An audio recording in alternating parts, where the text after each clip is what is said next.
ቤተሰብ እንግዲህ ትናንትና አልሰራም ብዬ የነበረውን ቪዲዮ እንግዲህ ዛሬ ለመስራት ተገድጃለሁ ማለት ነውና ብዙ ሰው በሚሰጠው ሀሳብ አስተያየት ላይ እንግዲህ ለማውራት መጥቻለሁ። አብርሃም ትናንትና ከፍቅር ጋር ተይዞ ነበረ። በኢትዮጵያ 3 ሰዓት ከምናምን ላይ ነው ቪዲዮውን የለቀቁት ማለት ነው። በጣም አምሽተው ነበረ። ምክንያቱም ሰው በጠበቀውና በለመደው ሰዓት ላይ አልነበረም የለቀቁትና ያው ትናንትና በጣም ከባድ ዝናብም ስለነበረ ወደ ኢትዮጵያ አዲስ አበባ ላይ አካባቢ በቡታጅራ ላይ ዝናብ ነበርና ለዛ ኔትወርክ ተዘግቶባቸው ነበረ። እንግዲህ የተለቀቀውን ቪዲዮ ደግሞ እውነት ለመናገር ልሰራበትም ፈልጌ ምን ብዬ እንደማወራ ራሱ ግራ ስለገባኝ ትናንት አልሰራሁበትም። በጣም ነበር የደበሩኝ ማለት ነው። ሰላም ውዶቼ፣ እኔ ውዶቼ፣ እኔ ወርቆች እንዴት ናችሁልኝ? ሰላም ናችሁልኝ ወይ? አላችሁልኝ ወይ? ከኔ ጋር ለውላችሁ ፈጣሪ የተመሰገነ ይሁን። አልሐምዱሊላህ። ጁምአ ሙባረክ። ጁምአ እናንተ ጋር እንዴት ነበር? ከኔ ጋር በጣም ሰላም ነው። አልሐምዱሊላህ ረብል ዓለሚን። አላህዋ እንግዲህ የባሰ ያምጣ ያለፈ ቁጥር ይላል ሀገራችን ሰውና ባለን ነገር እናመስግን። አመስጋኞች ከሆነ ሁሉም ነገር እንግዲህ በሆነው በጊዜው ይሆናል ብለን እናስባለንና ስለዚህ ሀባይቦቼ ያው ታውቃላችሁ እኔ እንደዚህ መፈጣፈጥ፣ መቧቀስ፣ መደባደብ ምናምን ያለበት ፓርት ነው ደስ የሚለኝ እንጂ እንደዚህ ብልግና የተጨመላለቀ ነገር አይመቸኝም በነገራችን ላይና ግን ደግሞ በቃ ትናንትና ልሰራበት ፈልጌ በፍቅርና በአብርሃም ጉዳይ ላይ ግን ምን ብዬ ልስራ? ስለ ብልግናቸው ላውራ?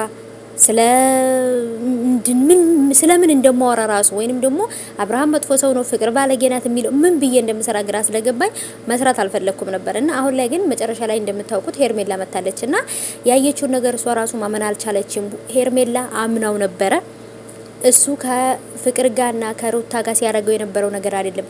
ጭራሽ አሁን ላይ ደግሞ አምናው ቃል አስገብታው ጭራሽ ደግሞ ሳምንትና ወር እንኳን ሳይቆይ አንድ ወር እንኳን ታርቀው ሳይቆዩ ከፍቅር ጋር ይሄን ነገር ማድረግ ማለት በጣም ከባድ ነው።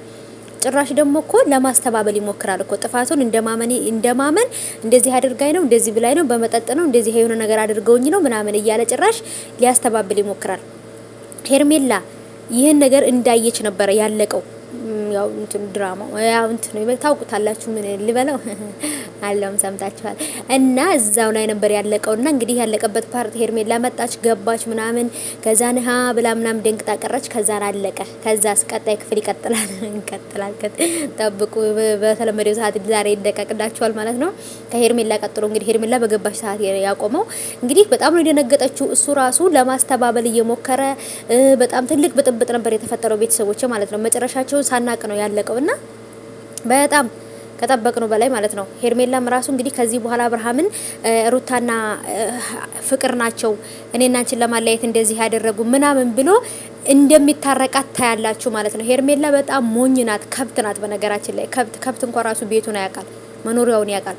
እና ብቻ ግን እስቲ እንግዲህ ምን እንደሚፈጠር አላውቅም። እውነት አብርሃም ባለጌ ነው፣ ፍቅር ባለጌ ናት ብል ምን የተለመደ ነው ብልግናቸው። አብርሃም የተለመደ ነው ብልግናው። ስለዚህ ስለ አብርሃም ማውራት አልፈልግም ብዙና ሄርሜላ ግን አሁን ይቅርታ አድርጋለት ይሄ ነገር መፈጠሩ ደግሞ ጭራሽ ልቧ እንዲሰበር ነው የሚያደርገው። ምን ይፈጠራል ብላችሁ ታስባላችሁ?